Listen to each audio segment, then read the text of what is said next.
வணக்கம்.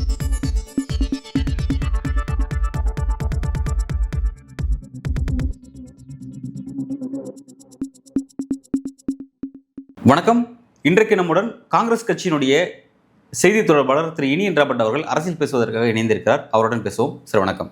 வணக்கம் சார்.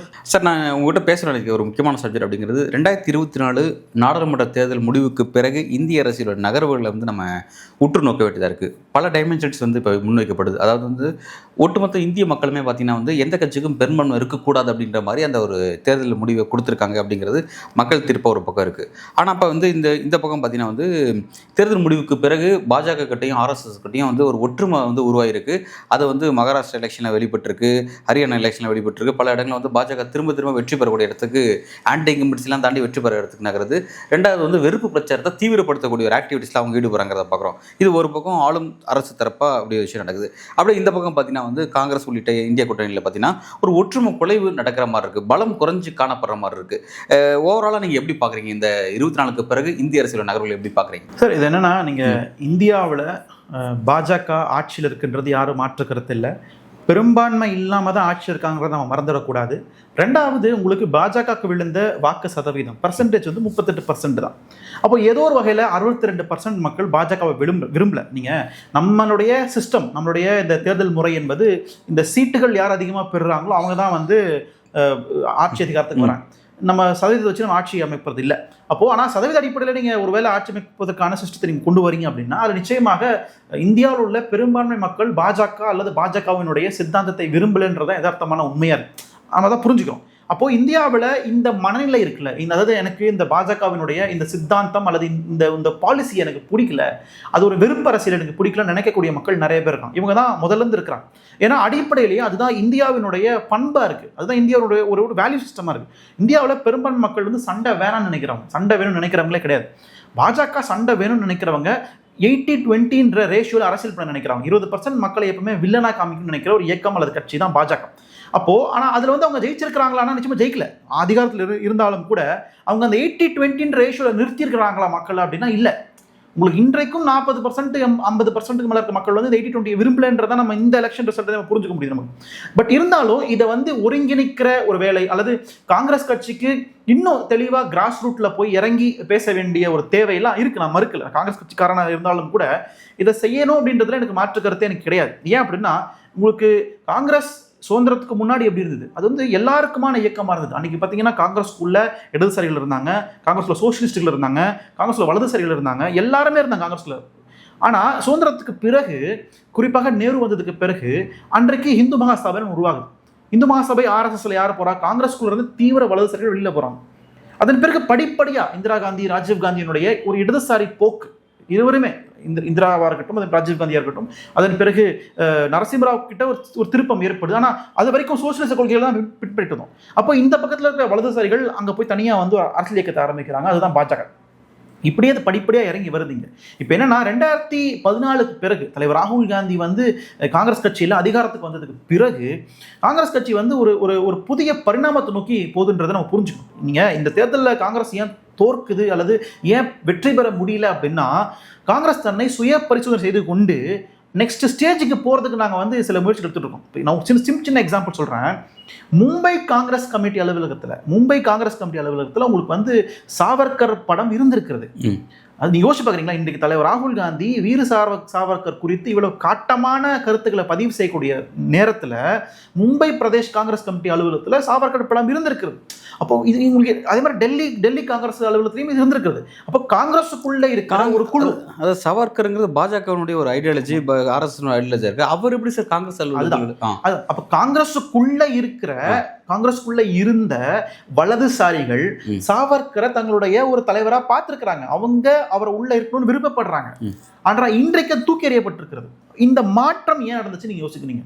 ஏன்னா காங்கிரஸ் கட்சியை கைப்பற்றியது, அதிகாரத்தில் வச்சிருந்தது, அதிகாரத்தில் என்ஜாய் பண்ணது எல்லாருமே இந்த ஒரு காலத்துல இந்த வலதுசாரிகள் தான். இவங்க தான் பல நேரங்களில் கட்சியினுடைய சிதைவுக்கு காரணமா இருந்திருக்கிறாங்க. ஆனால் இன்றைக்கு அவங்களாம் படிப்படியாக ஸ்டெப் பை ஸ்டெப்பாக 1 by 1 வெளியில் போயிட்டு இருக்காங்க. ஏன்னா அவங்களுக்கு தெரிஞ்சு போச்சு, இதுக்கு மேலே நான் இங்கே இருந்து குப்பை கொட்ட முடியாது, எனக்கு சொந்த வீடு கட்டியாச்சு, இவ்வளோ வாடகை வீட்டில் இருந்தேன், வாடகை வீட்டிலேருந்து வீட்டை நாசமாக்கிட்டேன், இப்போ நான் சொந்த வீட்டுக்கு போகிறேன்னு கிளம்பி போயிட்டு இருக்காங்க. அப்போ இன்றைக்கு தான் காங்கிரஸ் கட்சி ஒரு தெளிவான, ஒரு கிளியரான, ஒரு ராடிக்கலான ஒரு பார்வையோட பயணிக்குதுன்றதை நம்ம புரிஞ்சுக்கணும் நம்ம. ஏன்னா நான் ரொம்ப சின்ன எக்ஸாம்பிள் சொல்கிறேன். மண்டல் கமிஷன் பரிந்துரைகளை வந்து ராஜீவ்காந்தி எப்படி பார்த்தார்னு ஒரு பெரிய கேள்வி இருக்குது. அதன் பிறகு நரசிம்மராவ் எப்படி அமல்படுத்தினார்னு ஒரு பெரிய கேள்வி இருக்குது. இன்றைக்கு சமூக நீதி குறித்து சாதிவாரி கணக்கெடுப்புன்னு தலைவர் ராகுல் காந்தி எவ்வளோ தீர்மானம் பேசுறார்.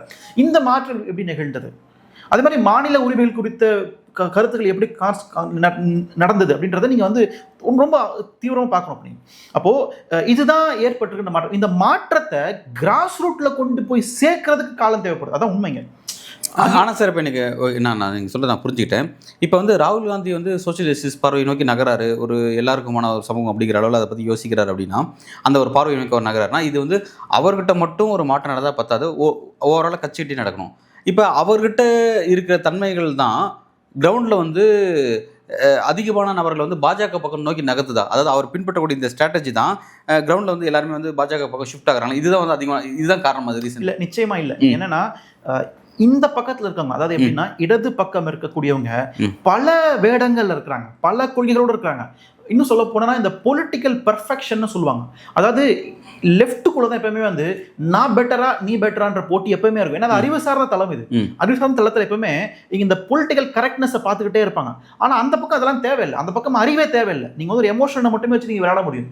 அப்போ ரைட் விங்குக்கு 30% ஓட்டு வாங்குறதுக்கு நான் எமோஷனை வச்சு மட்டுமே ஓட்டு வாங்க முடியும். அதுக்கு அறிவோ அதுக்கு படிப்போ அதுக்கு திறமையோ வேணுன்ற அவசியமே அதுக்கு இல்லை. ஆனால் இந்த பக்கம் அப்படி இல்லை. இந்த பக்கம் வந்து திராவிட முன்னேற்ற கழகமோ காங்கிரஸோ அல்லது இடதுசாரிகளும் காங்கிரஸும் ஒரே அணியில பயணித்தாலும் கூட இருவருக்கும் உள்ளே ஒரு இன்டெலெக்சுவல் கான்ஃபிளிக்ட் இருக்குது.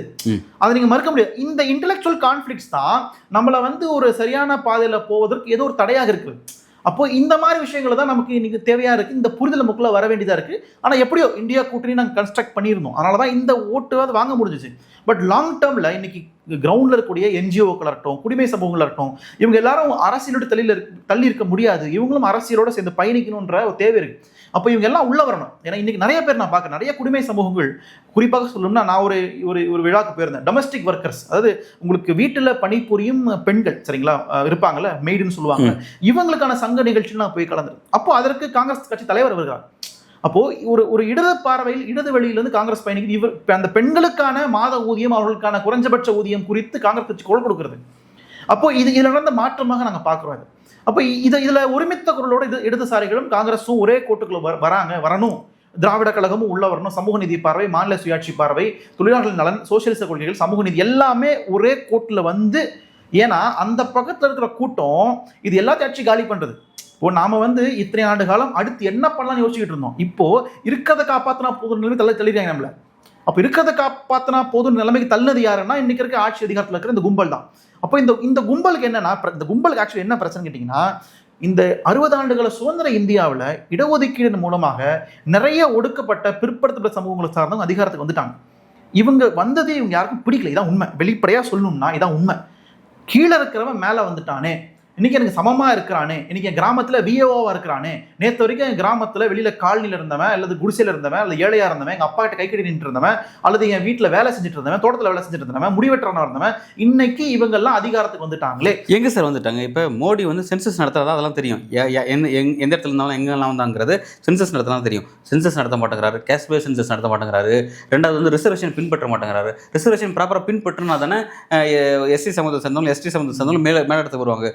அதான் பின்பற்றவே மாட்டாங்க. தேசிய அளவிலும் சரி, பாஜக இன்ஃப்ளூன்ஸ் பண்ணக்கூடிய மாநிலங்களும் சரி, அது நடக்கவே மாட்டாங்குது. தமிழ்நாடு எக்ஸப்ட் சில இடதுசாரிகள் இருக்கிற மாநிலம் மட்டும் தான் அது இருக்கு.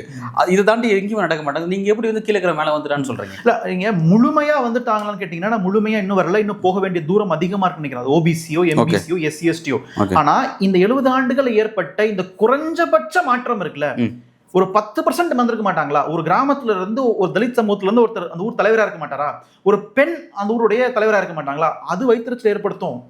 அதுதான் இங்க பெரிய விஷயம். நேற்று வரைக்கும் கை கட்டிக்கிட்டு என் நிலத்துல வேலை பார்த்துட்டு இருந்தவன் இன்னைக்கு என் ஊருக்கு தலைவரா இருக்கான். அதை உருவாக்குனது இந்த சிஸ்டம், இந்த கான்ஸ்டிடியூஷன் அப்படின்னா அவனுக்கு அது பிடிக்காது. அப்போ அந்த கும்பல் தான் பாஜக ஆதரவு தெரிவிக்குது. நீங்க பாஜக ஆதரவு தெரிவிக்கிறவங்க போய் பேசுனீங்கன்னா 2 காரணம் தான் இருக்கும். பிஜேபி சப்போர்ட்ஸ்ட்டு 2 மைண்ட் செட் இருக்கும். ஒன்று, எனக்கு வந்து ஊழல் எனக்கு பிடிக்காது, எனக்கு வந்து நான் கரப்ஷன் எனக்கு பிடிக்காது அப்படின்னு எலிட்டா பேசுகிற ஒரு கும்பல். ரெண்டாவது என்னன்னா, இந்த ரிசர்வேஷனை தூக்கணும், அதனால வந்து அதுக்கு பல காரணம் சொல்லுவாங்க. வாங்கினவங்களை திருப்பி திருப்பி வாங்குறாங்க, இப்படி ஏதோ ஒரு காரணம் சொல்லி ரிசர்வேஷனை பிடிக்காதவங்க தான் பாஜக ஆதரவு தெரிவிப்பாங்க.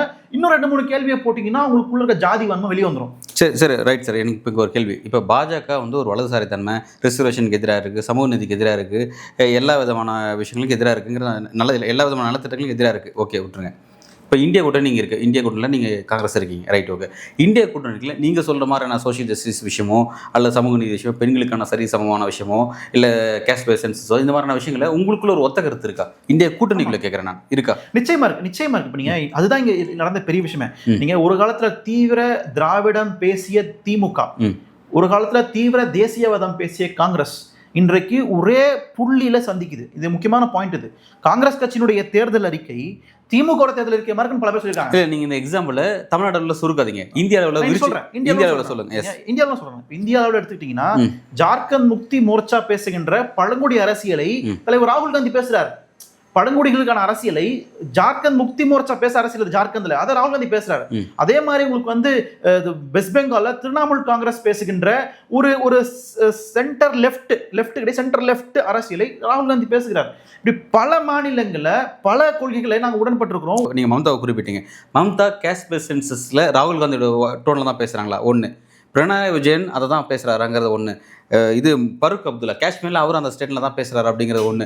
இந்த மாதிரி நான் ஆல் ஓவர் இந்திய அளவில் இருக்கிற மற்ற எல்லா தலைவர்களோட விஷயமும் ஒரு குறிப்பிட்ட பிரச்சனை எடுத்துன்னா ஒன்றா தான் நிற்கிறாங்க. அதில் பாஜக எப்படி இருக்குது நாடறிஞ்ச விஷயம், அதில் மாற்றுக்கிறது இல்லை. பாஜகவுக்கு எதிராக மக்களை காப்பாற்றணும், மக்களுக்கு இதெல்லாம் போய் கொண்டு போய் சேரணும் அப்படிங்கிற விஷயத்தில் நீங்களாம் ஒரு புள்ளியில் தான் ஒரு டோனில் தான் பேசுகிறீங்களான்ற கேள்வி நீண்ட காலமாகவே இருக்குது. இல்லை, நீங்கள் எல்லாரும் ஒரே புள்ளியில் நின்று பேசணும்னு அவசியம் இல்லை. அப்படி ஒரே புள்ளியில் நின்று பேசிட்டோம்னா இத்தனை கட்சிகளை தேவையில்லையே. இல்லை சார், இப்போ தப்பு வந்து பாஜக தான் பண்ணுது. பாஜக தான் எவ்வளோ பேர் மக்களுக்கான அநீதி இழைக்கிறாங்க. அப்போ அநீதி இருக்கும்போது பாதிக்கப்படுற மக்களுக்கு நீங்கள் தான் ஒரு நம்பிக்கை, இந்தியா கூட்டணிக்கு தான் ஒரு நம்பிக்கை வச்சு. அப்போ அப்படி இருக்கும்போது அப்போ நீங்கள் ஒரு டோனை தானே பேசியாகணும். நீங்களும் பாஜக டோன் உங்கள் இதில் இருக்கிற பாதி பேர் பாஜக டோனில் பேசினாங்கன்னா அப்போ பாஜக தேவையில்லை அப்படின்னு மக்கள் யோசிச்சிருவாங்க. இல்லை, அப்படி இல்லை இல்லைங்க. கேரளா கம்யூனிஸ்ட் வந்து ஒரு காலமும் சமூக நீதிக்கு எதிரானவங்க கிடையாது. உங்களுக்கு ஆம் ஆத்மி கட்சி சமூக நீதி எதிரான கட்சி கிடையாது. எல்லாரும் இந்த கருத்தியலை ஏற்கிறாங்க. ஆனால் அவங்களுக்கான முன்னுரிமை வேற இருக்கு. ஆம் ஆத்மிக்கான முன்னுரிமை வந்து ஒரு ஊழலற்ற சமூகம், அதுதான் அவங்களோட முன்னுரிமை. அதுக்கப்புறம் தான் சமூக நீதிக்கு அப்புறம் தான் அந்த மாநிலத்து உரிமைகள், அப்படிதான் அவங்களுடைய அந்த கட்டமைப்பு இருக்கு. இடதுசாரிகளுக்கு என்னன்னா முதல்ல சோசியலிஸ்ட் தான் முதல்ல, அப்புறம் தான் சமூக நீதி. ஆனா எல்லாரும் ஒரு மியூச்சுவலா இணைய இடத்துல தான் இருக்கிறோம் நாங்க, புரியுதுங்களா? அதுல வந்து அது வந்து எல்லாருக்கும் முதன்மையா இருக்கணும் அவசியமும் இல்லை. தமிழ்நாட்டுடைய திமுகவுக்கோ விசிகேக்கோ முதன்மை வேற. விசிகோட முதன்மை என்பது அடிப்படையில் தமிழ் தேசிய அரசு மாநில இன்ட்ரெஸ்ட் இருக்கு, நான் புரிஞ்சுக்கிறேன், ஓகே இருக்கு. ஆனா சார், இப்ப நீங்க யாரை எதிர்த்து களம் காண்றீங்க? இப்ப எல்லாமே இப்ப இந்தியா கூட்டணியில நீங்க மட்டும் தான் தேசிய கட்சி, காங்கிரஸ் மட்டும் தான், மற்றவங்க எல்லாமே மாநில கட்சி தான். மாற்றுக்கிறதுல மாநில கட்சிக்கு ஃபர்ஸ்ட் ப்ரிஃபரன்ஸ் வந்து மாநில சார்ந்த விஷயங்கள் தான், அதுல மாற்று இல்லை. ஆனா நீங்க யாரை எதிர்த்து ஃபைட் பண்றீங்க? மோடி எதிர்த்து, பிஜேபி எதிர்த்து தேசிய அரசியல் செய்றீங்க. இந்தியா கூட்டணிங்கிறது மாநில அரசியல் செய்வதற்காக உருவானது, தேசிய அரசியல் செய்வதற்காக உருவானது. அப்படி இருக்கும்போது தேசிய அரசியல் பற்றின ஒரு குறிப்பிட்ட பிரச்சனை உங்களுக்கு ஒரு பொதுவான சிந்தனை வந்தாகணும் இல்ல?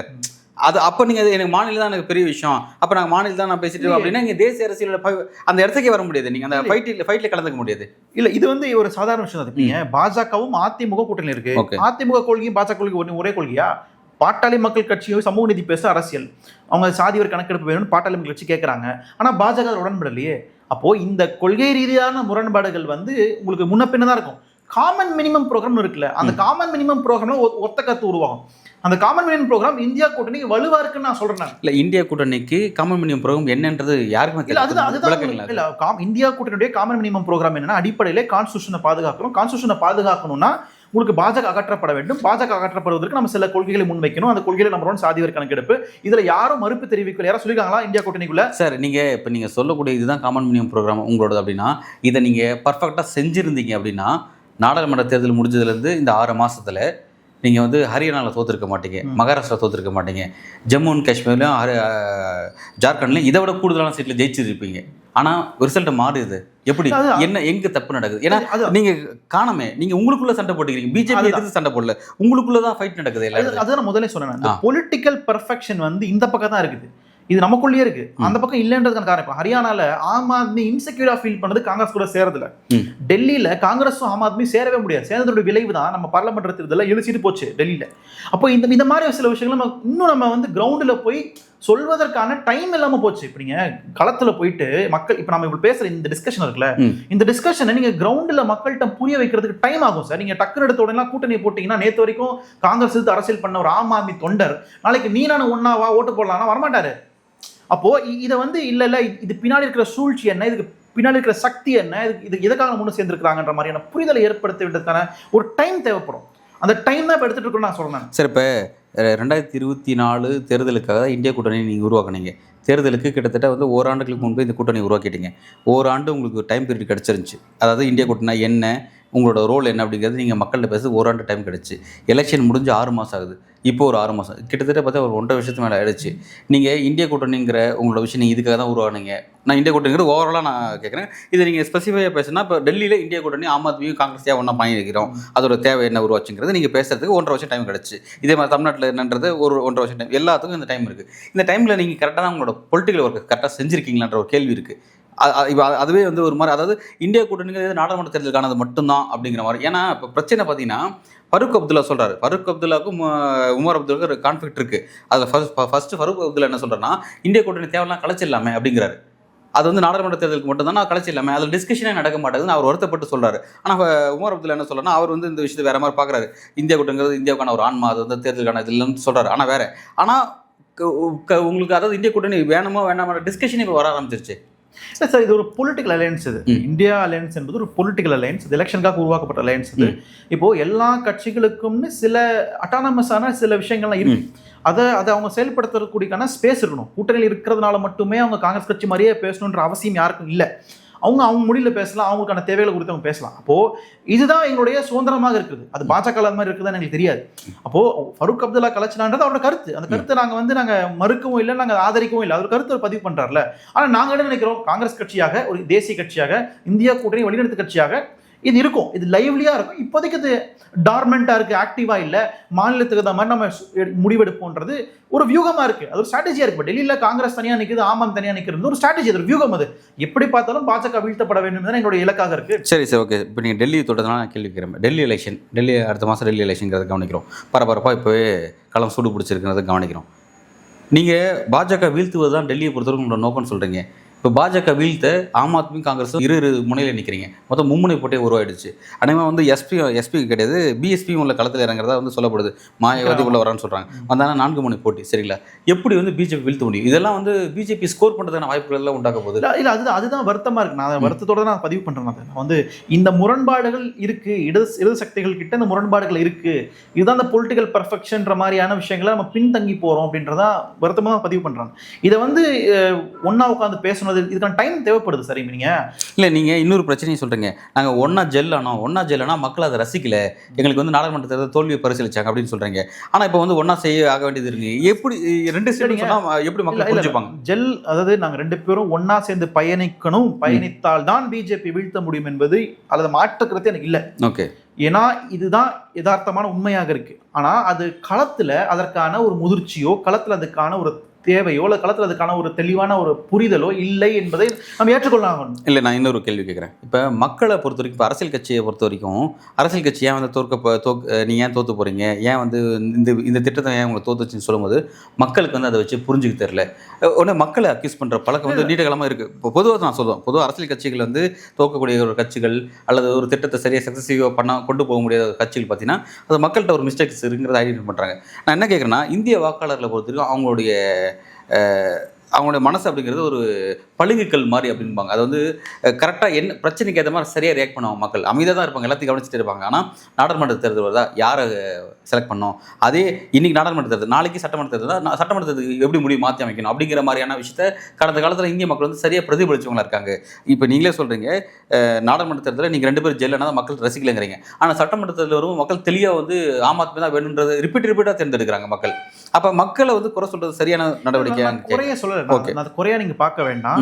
அதற்கான ஒரு புரிதலை ஏற்படுத்த வேண்டிய பொறுப்பு எங்களுக்கு தான் இருக்கு. இப்படி சொன்னீங்கன்னா அதை புரிஞ்சுக்கிறேன். அப்படிதான் நான் சொல்ல வரேன். அந்த மக்களிடையே நாங்கள் இருவரும் சேர்வது, அதாவது ஆம் ஆத்மி காங்கிரஸும் சேர்றதுனால என்ன மாதிரியான பலன்கள் கிடைக்கும்ன்ற ஒரு புரிதலை ஏற்படுத்த வேண்டிய இடத்துல தான் நாங்கள் இருக்கோம். அந்த புரிதலை ஏற்படுத்துவதற்கு சில காலமாகன்றதை நான் பதிவு பண்றேன். அதை மறுக்கவே இல்லை. நாங்கள் இப்போ இங்கே என்ன பிரச்சனைனா, மக்கள் எப்படி வாக்களிப்பாங்க? இந்திய மக்கள் பொதுவாகவே யார் வர வேண்டும் என்பதை விட யாரை வரக்கூடாது முதல்ல முடிவு பண்ணுவாங்க. இந்த முறை வரக்கூடாதுப்பா அப்படிதான் முடிவு பண்ணுவாங்க. அப்போ இதுல யாருக்கு ஓட்டு போட்டா இவங்க வருவாங்கன்ற மாதிரி தான் பார்ப்பாங்க. காங்கிரஸுக்கு ஓட்டு போட்டா காங்கிரஸ் டெல்லியில ஆட்சி அமைக்குமா, அல்லது ஆம் ஆத்மிக்கு ஓட்டு போட்டா ஆட்சி அமைக்குமான்ற மாதிரியான ஒரு ஃபோர்காஸ்ட் பண்ணுவாங்க. எலெக்ஷன் பூத்துல லைன்ல நிக்கிறதுக்கு முடிவு பண்ண மாட்டாங்க. உள்ள போய் ஓட்டு போடும்போது தான் முடிவு பண்ணுவாங்க. அந்த மிஷின்ல கை வைக்கும் போது தான் முடிவு பண்ணுவாங்க பெரும்பான்மை மக்கள். அப்போ அந்த நேரத்துல தான் ரிசல்ட்டே உங்களுக்கு மாறுது. அப்போ இதை வச்சு தான் நம்ம ரிசல்ட்டை பார்க்கணும் நம்ம இங்கே. அதனால உங்களுக்கு இந்த ஒரு புரிதலை வந்து ஒரு லாங் டேர்ம் ஸ்ட்ராட்டஜியோட நம்ம வந்து இதை பேசிக்கிட்டே இருக்கணும். இதில் இருவரும் சேர்றதுனால என்ன பலன்றதை சொல்லிக்கிட்டே இருந்தால் தான் பாஜகவுக்கு மாற்று இருவரும் காங்கிரஸும் ஆம் ஆத்மின்ற ஒரு புரிதலை ஏற்படுத்த முடியும் மக்கள்கிட்ட. அப்போ இது யாருடைய கடமைன்னா அது ஆம் ஆத்மிக்கும் வந்து பொறுப்பு இருக்கு, காங்கிரஸுக்கும் பொறுப்பு இருக்கு. ஆனால் இங்கே என்ன சிக்கல்னா, வெளிப்படையா சொல்லணும்னா 2 கட்சியில இருப்பாங்களா, அதிகாரத்தில் இருப்பாங்களா தலைவர்கள், அவங்களுக்குள்ள ஒரு ஈகோ கிளாஷ் இருக்கு. அந்த ஈகோ கிளாஷ் வந்து இந்த கான்ஃப்ளூயன்ஸை வந்து தடுத்து நிறுத்துதுன்னு நான் பார்க்குறேன். இது அரசியல் கட்சிகளுக்கே இருக்கிற கேரக்டரிஸ்டிக்ஸ் இது. ரைட்டா, நேத்து நீ என்ன தலைவர், நான் பெரிய தலைவரான்ற மாதிரி இந்த 2 கட்சியோட தலைவர்களுக்குள்ள இருக்கிற ஈகோ கிளாஷ், குறிப்பாக மாநில தலைவர்கள் இருப்பாங்க, அவங்களுக்குள்ள லோக்கல் இருக்கிற தலைவர், லோக்கல் லீடர்ஸ், வார்டு லெவல்ல, பிளாக் லெவல்ல, இவங்களுக்குள்ள ஈகோ லெவல் தான் இந்த ஒன்றிணைவை வந்து தடுத்து நிறுத்துதுன்ற மாதிரியான விஷயங்களை பார்க்கலாம். Right, okay sir. இப்போ அழகாக இப்போ இந்தியா கூட்டணிக்குள்ளே இருக்கிற சிக்கல் என்ன அப்படிங்கிறத நீங்கள் ரொம்ப அழகாக எக்ஸ்பிளைன் பண்ணீங்க. இதுக்காக தான் வந்து பார்த்தீங்கன்னா நான் ஏற்கனவே குறிப்பிட்ட மாதிரி காஷ்மீர் சிஎம் ஃபருக் அப்துல்லா வந்து டிஸ்கஷன் வேணும், இந்தியா கூட்டணிக்கான டிஸ்கஷன் ஆரம்பிங்க, பேசாமலே இருக்காங்க அப்படிங்கிறத சொல்கிறாரு. ஒன்று ஓகே, கவனிக்கிறேன். டிஸ்கஷனுக்கு அப்புறம் இந்த பிரச்சனை சரியாகுன்றதை நான் பார்க்குறேன். ஓகே, இது ஒரு பக்கம். ஆனால் இப்போ இந்தியா கூட்டணியில் இருக்கக்கூடிய பிரதான பெரிய கட்சி, தேசிய கட்சினா காங்கிரஸ் தான்.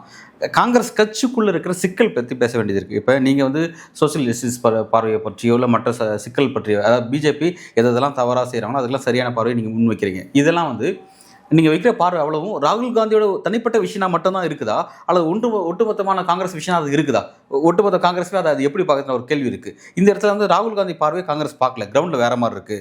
ஒவ்வொரு ஸ்டேட்டுக்கு ஏற்ற மாதிரி அங்கே காங்கிரஸ் வந்து வெவ்வேறு இருக்காங்க. வந்து பல ஸ்டேட்ஸில் வந்து காங்கிரஸ் பார்த்தீங்கன்னா பாஜகவோட விஷயத்தை தான் பிரதிபலிக்கிறாங்க அப்படிங்கிற மாதிரி விஷயம் ஒரு குற்றச்சாட்டாக முன்வைக்கப்படுது. அது எப்படி இருக்குது காங்கிரஸுக்கு? இல்லை, அப்படிலாம் இல்லை. உங்களுக்கு காங்கிரஸ்ன்றது அது ஒரு கட்சியாக நீங்கள் பார்க்க வேண்டான்றது என்னுடைய ஒரு தாழ்மையான வேண்டுகோள். காங்கிரஸ் இஸ் அன் ஐடியா, அது ஒரு தத்துவம், இந்தியாவினுடைய சாம்பிளாக இருக்கும். இப்போ இந்தியாவில் நீங்கள் வந்து இத்தனை மொழிகள், இத்தனை கலாச்சாரங்கள், இத்தனை சித்தாந்தங்கள், இத்தனை கொள்கைகள்னு இருக்குல்ல, இது எல்லாத்துடைய பிரதிபலிப்பும் உள்ளே இருக்கும். இதில் வந்து எந்த கொள்கை, எந்த கலாச்சாரம், எந்த விதமான விஷயங்கள் முன்னெடுக்குன்றது காலத்துக்கு தகுந்த மாதிரி. இப்போ நீங்கள் 91 வரைக்கும் சோசியலிச கொள்கைகளில் பின்பற்றிய காங்கிரஸ் கட்சி 91க்கு பிறகு ஒரு மார்க்கெட் எக்கனாமி ப்ளஸ் வந்து சோஷியலிசத்தை பேலன்ஸ் பண்ணுன்ற மாதிரியான ஒரு கருத்துக்குள்ளே போயிருக்கிறோம்ல. இது வந்து காலத்தின் தேவை நோக்கி தான் நாங்கள் அதை பரிணாம வளர்ச்சி உட்படுத்திருக்கோம். அப்போது காங்கிரஸ்குள்ள எல்லாமே தான் இருக்கும். ஆனால் தலைவர் ராகுல் காந்தி இன்றைக்கு ஒரு டைரக்ஷனை காட்டுறாரு, நாம் இன்னைக்கு இந்த டைரக்ஷனில் போகணும் அப்படின்னு காட்டுறாரு. அதில் தான் நீங்கள் சொல்லக்கூடிய ஒரு தீவிரமான சமூக நீதி பேசுறது, தீவிரமான மாநில சுயாட்சி பேசுறது, இதுதான் வந்து நாங்கள் பயணிக்க வேண்டிய ஒரு ரூட்டாக இருக்குது. அதில் நாங்கள் பயணிக்கிறோம். அதனால் இது வந்து நாங்கள் எல்லாரும் பேசணுன்ற மாதிரியான விஷயங்கள்ல அது எந்த கட்சியில யாரும் பேச மாட்டாங்க. ஆனால் யதார்த்தத்தில் மக்களுக்கு இது தேவைன்ற ஒரு புரிதலை காங்கிரஸ் கட்சி ஏற்படுத்தி இருக்குது. அதற்கு எனக்கு பயணிக்கிறோம். இல்லை சார், இப்போ ஒட்டுமொத்த ஒருத்த சிந்தனை, அதாவது பிஜேபிக்கு எதிரான ஒரு கருத்தியல் தெளிவை இந்திய கூட்டணிக்குள்ளே உருவாக்க முடியலன்ற சிக்கல் இருக்குது நான் புரிஞ்சுக்கிறேன். அதில் பல கட்சிகள் இருக்குது, அந்த சிக்கல் இருக்குது நான் புரிஞ்சுக்கிறேன். ஆனால் தனிப்பட்ட பிஜேபிக்கு எதிரான ஒரு அரசியலை, ஒரு கருத்தியலை காங்கிரஸுக்குள்ளே உருவாக்குறதுல சிக்கல் இருக்கான்னு நான் கேட்குறேன். அதில் என்ன சிக்கல் இருக்குன்னு நான் டிஸ்கஷன் அதை பற்றி தான் உங்கள்கிட்ட பேசணும்னு நினைக்கிறேன். இல்லை, அதுதான் நீங்கள் அதில் மறுக்கிறதுக்கு எதுவும் இல்லை. இப்போ என்ன அதை தான் நான் சொன்னேன். ராகுல் காந்தியோட விஷயம் தெளிவாக இருக்குது, அதை நான் மாட்டுக்கிறது. அவர் திரும்ப வந்து ஒரு கேஸ்ட் பேஸ் சென்சஸ் விஷயமோ அல்லது ரிசர்வேஷன் எடுக்க வேண்டிய தேவை, ரிசர்வேஷன் அமல்படுத்த வேண்டிய தேவை என்ன சிக்கல் இருக்குது. கிரவுண்டில் போனால் அவரோட அரசியலுங்கிறது பார்த்தீங்கன்னா வந்து ஒரு மக்களோட கலக்கணுன்ற மாதிரியான ஒரு அரசியலை மேற்கொள்றான்னு புரிஞ்சுக்க முடியுது.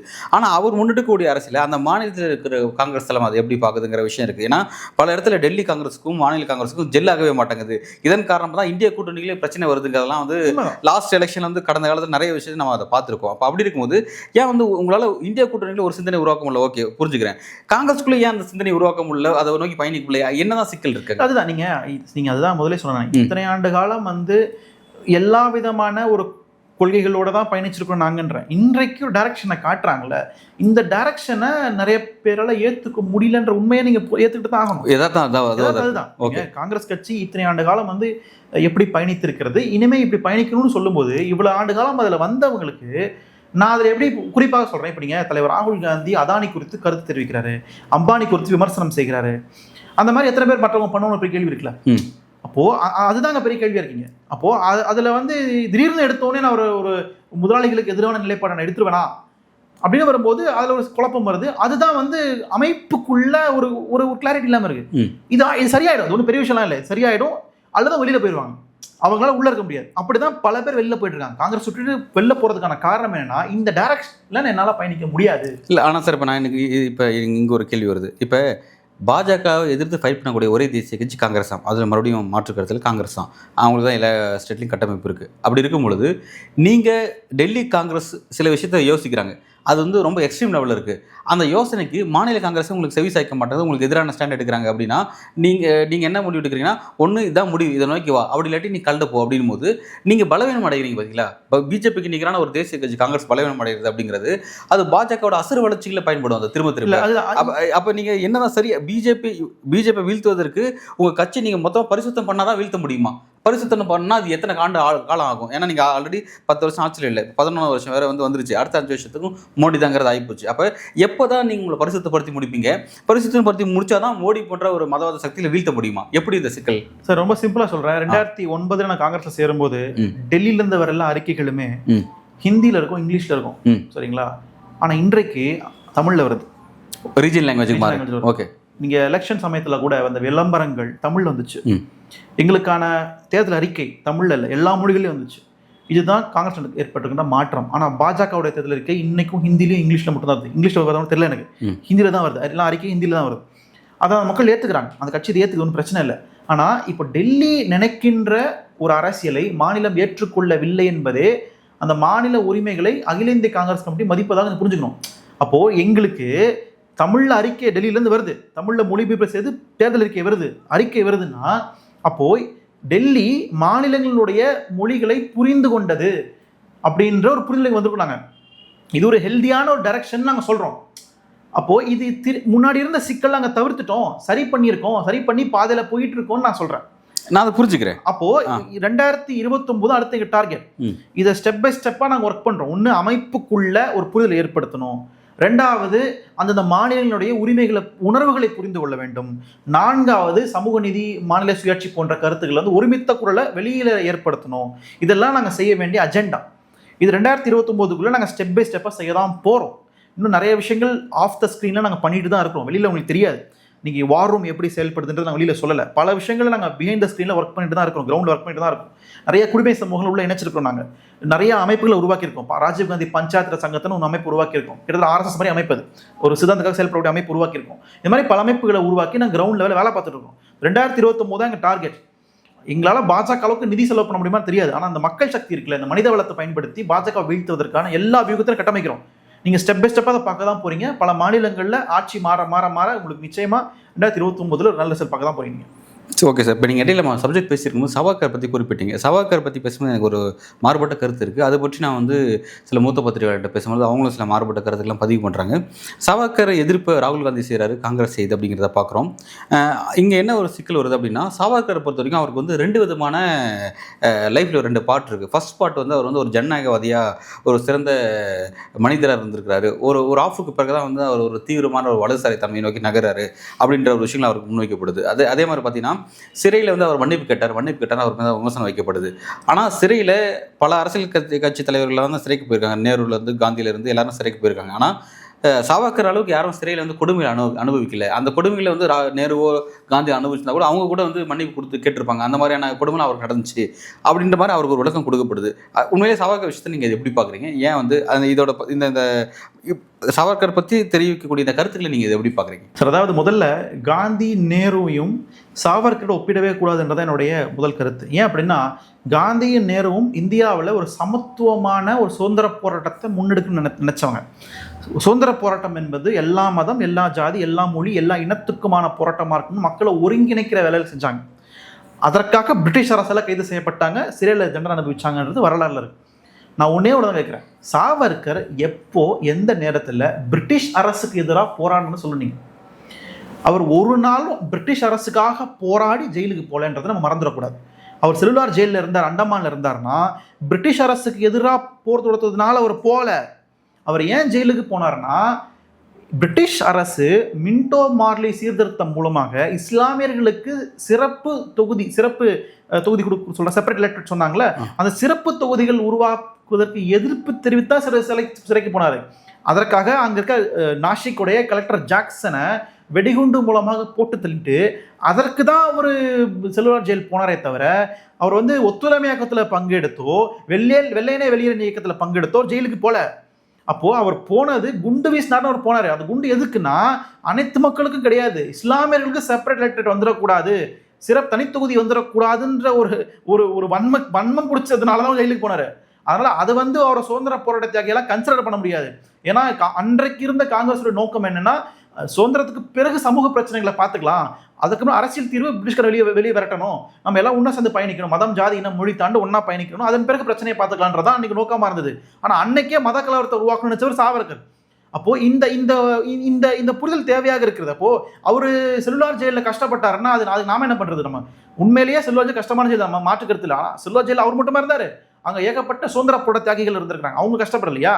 அப்போ இவரை மட்டும் நீங்க புனிதர் பட்டம் கொடுத்து புனிதராக நீங்க உயர்த்தது வந்து ஏன் அப்படின்னா அவர் அடிப்படையிலே ஒரு இஸ்லாமிய வெறுப்பு, சிறுபான்மை வெறுப்பு, ஒரு வன்மம் பிடிச்ச மனிதராக வாழ்ந்திருக்கிறார் என்பதற்காக தான். அதனால ஒரு நாட்டு நலன். ஏன் இன்னும் சொல்ல போனா சுபாஷ் சந்திர போஸ் வந்து வடகிழக்கு மாநிலங்கள் வழியாக டெல்லியை கைப்பற்றுறதுக்கு இந்திய தேசிய ராணுவ படையை திரட்டிட்டு வரும்பொழுது, டெல்லி சலோ இயக்கம்னு 1946 கட்டி அமைச்சு வரும்பொழுது அதை பிரிட்டிஷ் உளவாளிகளுக்கு காட்டி கொடுத்து இதே சாவர்கர் தானே. இன்னைக்கு வெக்கமே இல்லாம சுபாஷ் சந்திர போஸ் சிலைக்கு மாலை போடுறாங்க பாஜக காரங்க போயிட்டு. இதே சுபாஷ் சந்திர போஸை காட்டி கொடுத்தது இந்த சாவர்கர் தான் உளவுத்துறை கிட்ட போய். அப்ப அவர் கைது செய்யப்பட்டார். அதன் பிறகு அந்த டெல்லி சலோ மூவ்மெண்ட் வந்து நிறுத்தப்பட்டது, பின்வாங்கப்பட்டது. அதுக்கப்புறம் அவர் காணாம போறார் அவர். அப்போ இது எல்லாமே இந்த இந்த சாவர்கர் ஒரு காலமும் பிரிட்டிஷ் அரசு இந்தியா விட்டு வெளியில போகணும்னு சொல்லவே இல்லை. அவர் திராவிட இயக்கம் வந்து பிரிட்டிஷ் அரசை ஆதரித்ததுக்கான காரணம் வேற. ஏன்னா அவர்கள் மூலமாக பெற்ற சமூக நீதி, அதன் மூலமாக பெற்ற முன்னேற்றம், அது வேற காரணம் அது. ஆனா ஆர்எஸ்எஸ் ஏன் ஆதரிச்சது பிரிட்டிஷ் அரசை?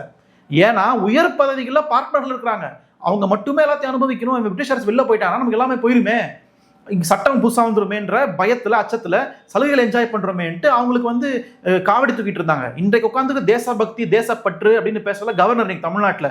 உங்க முன்னோர்கள் என்ன பண்ணாங்க? உங்க முன்னோர்கள் முதல்ல சுதந்திர போராட்டத்துல பங்கெடுத்தாங்களா? தேசிய கொடி ஏற்றிருக்கிறாங்களா? அப்போ இதுதான் இந்த கும்பலுடைய இரட்டை நாக்கு நம்ம சொல்றோம்.